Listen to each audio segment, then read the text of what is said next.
Welcome to this deep dive. Today, we're exploring something pretty fascinating, something we all kind of carry around inside us, this hidden landscape of our unconscious minds. It's definitely a core concept in understanding ourselves. Yeah, it's like thinking about all those really early experiences, maybe feelings too, that we don't actively remember, like they're stored away somewhere. That's a good analogy, like a dusty chest, maybe, in the attic corner of our minds. Mhm. We know it's there, perhaps, but we rarely open it. Right, and there's this tension, isn't there? Like part of you wants to know what's inside, but another part is maybe a bit apprehensive. Absolutely, there can be a fear of what might be revealed, because these forgotten experiences, even though we can't consciously access them, that whole idea of infantile amnesia, they still exert a pretty powerful influence. So, influence on what exactly? Well, on our adult lives, Yeah. on our emotions, our behaviors, sometimes even on physical symptoms that don't seem to have another explanation. Okay, so even if I can't remember being, say, 2 years old, things that happened then could be affecting how I react to my boss today. Precisely. The emotional imprint remains, even if the specific memory is gone. It becomes part of our sort of unconscious operating system. Wow. And you mentioned psychic tension. Is that related? Yes, exactly. Think of it as pressure building up. It's the dissonance, the friction between what our conscious mind knows or wants and what these unconscious forces are pushing for. And that pressure has to go somewhere. It often does. And that's where various symptoms can come, and anxiety, maybe odd behavioral patterns, even those physical issues. They can be like a coded message from the unconscious, trying to signal that something needs attention. But we often try not to pay attention, don't we? We resist looking. We do. Resistance is a key concept here. It's essentially a protective mechanism. Our minds try to shield us from potentially painful or overwhelming unconscious material. So it's trying to help, in a way. Initially, yes. But that same resistance can become a major barrier to, personal growth and change. It keeps us stuck. So we're sort of protected, but also trapped. In a manner of speaking, yes. We avoid the discomfort, but we also miss the opportunity to understand and potentially resolve the underlying issue. But sometimes we get glimpses, right? You mentioned dreams. Dreams are often considered a prime example. Freud famously called them the royal road to the unconscious. The remembered dream, the manifest content, often veils a deeper symbolic meaning, the latent content connected to our unconscious desires or conflicts. Okay. And things like déjà vu, or suddenly feeling really scared of something for no obvious reason. Those two. Right. Déjà vu, irrational fears, even sudden intense attractions. These can be seen as moments where unconscious material briefly breaks through into our awareness, little pieces of a much bigger puzzle. Which brings us to the big question, really. What are the consequences of just keeping that chest locked, of ignoring all this? Yeah. And conversely, what might happen if we try to carefully explore it? Well, keeping it locked often means we continue to be driven by these unseen forces. We might repeat unhelpful patterns in relationships, struggle with certain emotions, or feel a general sense of being stuck without knowing why. It sounds like exploring it, while maybe difficult, offers a path to more conscious living. That's the idea, is about bringing more of ourselves into the light of awareness, which allows for greater choice and potentially healing. Now, when we talk about keeping things locked away, repression is a key idea. Right, you mentioned that earlier. It's not just forgetting, is it? No, not passive forgetting. It's an active, ongoing process. It's the mind expending energy to push threatening thoughts, feelings, or memories out of conscious awareness to maintain a kind of psychological balance. So my mind is actively working right now to keep certain things hidden. Potentially, yes. We all do it to some extent. It's about keeping the system stable, even if that stability comes at the cost of full self-awareness. And this connects back to childhood, those unresolved conflicts. Absolutely. Unresolved issues from childhood, maybe struggles with parents, siblings, early disappointments. They don't just disappear. They can manifest later in ways that seem, well, almost childlike, even in adults. Like having a tantrum when things don't go your way at work? That could be an example, yes. Yeah. Or difficulties with authority figures that echo early dynamics with a parent. Those early relationships really do form a kind of blueprint, an internal working model for how we expect future relationships to function. You also mentioned libido in the materials. I think most people associate that word specifically with sex drive. Right, and that's part of it in Freudian theory, but it's also broader. Think of libido as psychic energy, the life force, the drive towards pleasure, connection, and creativity. It fuels our development. And this energy develops through stages. Yes. Freud proposed developmental stages: oral, anal, phallic, and later latency and genital stages. Each stage has particular challenges and sources of pleasure. If there are significant conflicts or frustrations at a certain stage, some psychic energy, some libido can get stuck there. That's the fixation idea again. Exactly. So an oral fixation, maybe stemming from issues around feeding or dependency in infancy, might manifest in adulthood as needing constant reassurance, or perhaps habits like smoking or overeating. And say an anal fixation from toddlerhood and toilet training. That might relate to issues of control.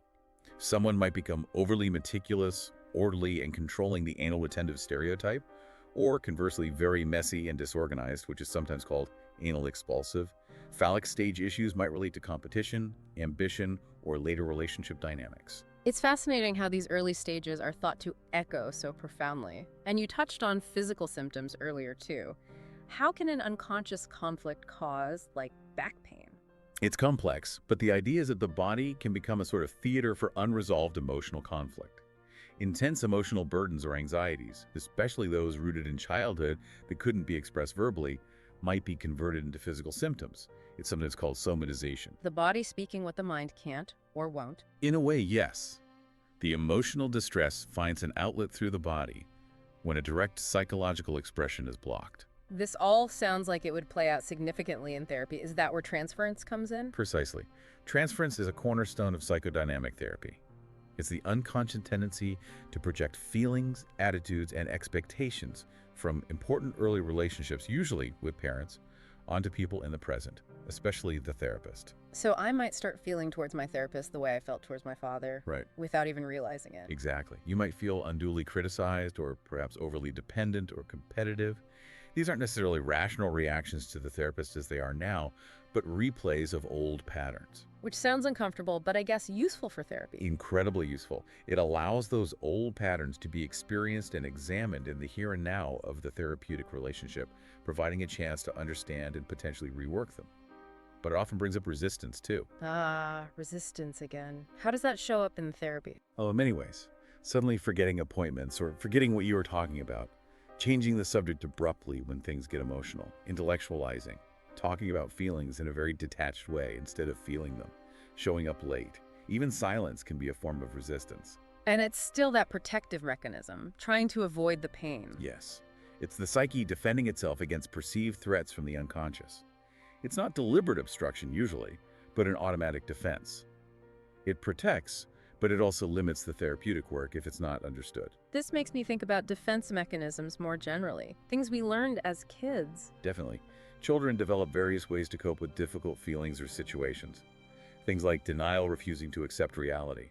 Projection, attributing your own unacceptable feelings onto someone else. Like accusing someone else of being angry when you're actually the angry one. Yes, that's a classic example.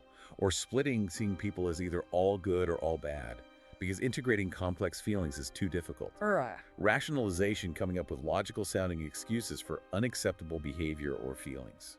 And these childhood strategies stick with us. They often do. They become habitual ways of managing emotions or reality. While adaptive in childhood, perhaps, they can really hinder authentic living and relating in adulthood. They contribute to the symptoms that might bring someone to therapy in the first place. So that disproportionate emotional reaction we talked about earlier, the sudden anger or anxiety, that's often an echo of the past breaking through these defenses. Very often, yes. It's like the unconscious doesn't really operate on linear time. Past emotional experiences, especially unresolved ones, can feel intensely present when triggered. The current situation might be relatively minor, but it touches that old wound and the reaction is amplified accordingly. Because the feeling stored from the past is still so potent. Exactly. It hasn't been processed and integrated, so it retains its original charge. To understand this better, Freud had that model of the mind, right? With different levels. Yes, the topographical model. He talked about the conscious mind that's our current awareness, what we're thinking and feeling right now. Then the preconscious things we aren't currently aware of but could easily bring to mind, like remembering what you had for breakfast. Okay. And then the unconscious, the deep level containing repressed memories, desires, conflicts, instincts. This material is not easily accessible to conscious awareness, often actively barred by resistance and repression. So the really deep stuff, the source of these echoes, is way down in the unconscious level. That's the idea. Accessing it is difficult and often requires specific techniques or occurs indirectly, like through dreams, slips of the tongue, or transference patterns. Going back to libido and development disruptions in that path, how else might they show up in adult life? Well, besides the fixations we discussed, disruptions could lead to ongoing struggles with things like control and autonomy, perhaps stemming from the anal stage, or difficulties with authority figures, competition, jealousy, potentially linked to the phallic stage, and edible conflicts. Issues around sexual identity or intimacy could also have roots in these early developmental phases. It really paints a picture of early life being foundational in so many ways. It does. And again, dreams are seen as a key way that this foundation reveals itself symbolically. The manifest content, the story you remember, Right, the surface story. is seen as disguising the latent content, the underlying unconscious wishes, fears, or conflicts, often expressed through symbols. Dream interpretation aims to decode these symbols. And anxiety, where does that fit in? Is Yeah. it just free-floating pressure? Freud saw anxiety primarily as a signal of impending danger. This danger might be external, but often it's internal. The threat of unconscious material breaking through, or the fear of punishment from our internal moral agency, the superego, or echoes of primal childhood fears like separation or loss of love. So anxiety is basically an alarm bell from the psyche. Often, yes. It's alerting the conscious mind that something is amiss, that some internal conflict or perceived threat needs attention. There's also this concept, repetition compulsion. Sounds a bit ominous. It can seem that way. It refers to an unconscious drive to repeat traumatic experiences or relationship patterns from the past. It's not that the person consciously wants to suffer again, No, definitely not. but there's an unconscious urge almost to revisit the situation, perhaps in an attempt to finally gain mastery over it. But often, it just leads to reenacting the same painful dynamics over and over. Like always picking partners who are emotionally unavailable, maybe mirroring an early experience. That's a very common example, yes. Yeah. The pattern repeats despite the conscious desire for a different outcome. Understanding the repetition compulsion can be key to breaking such cycles. And the therapeutic relationship, the alliance, provides a space to see this happening. Exactly.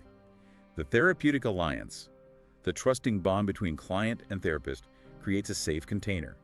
Within that container, the transference allows these old dynamics, including repetitive patterns, to emerge. They can then be explored, understood, and hopefully worked through differently. It sounds like so many of our adult behaviors are actually adaptations we learned really early on. That's a great way to put it. Early in life, we develop ways of behaving and relating to ensure our survival, physically and emotionally.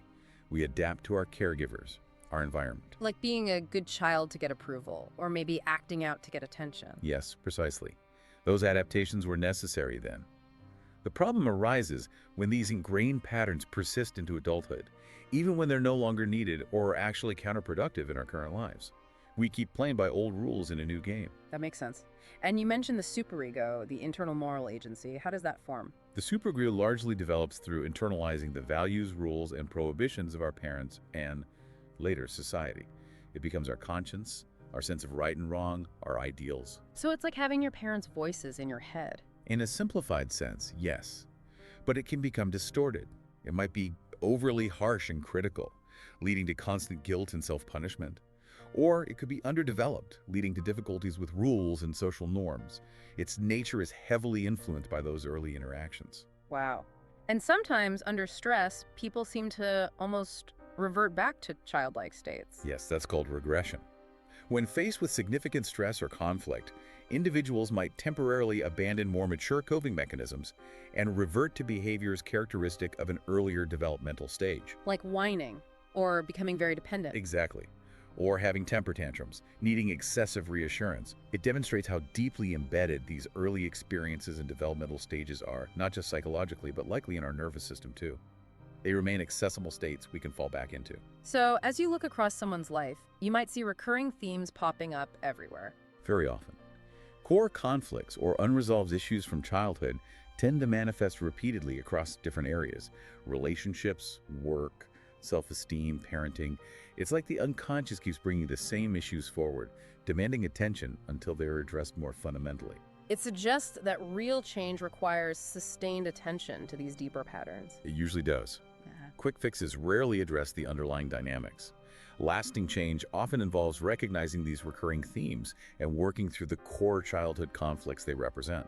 So, wrapping this up, exploring the unconscious isn't really a one-time event, is it? It's more like an ongoing process. Absolutely. It's not about finding one single key to unlock everything. It's a journey, often lifelong.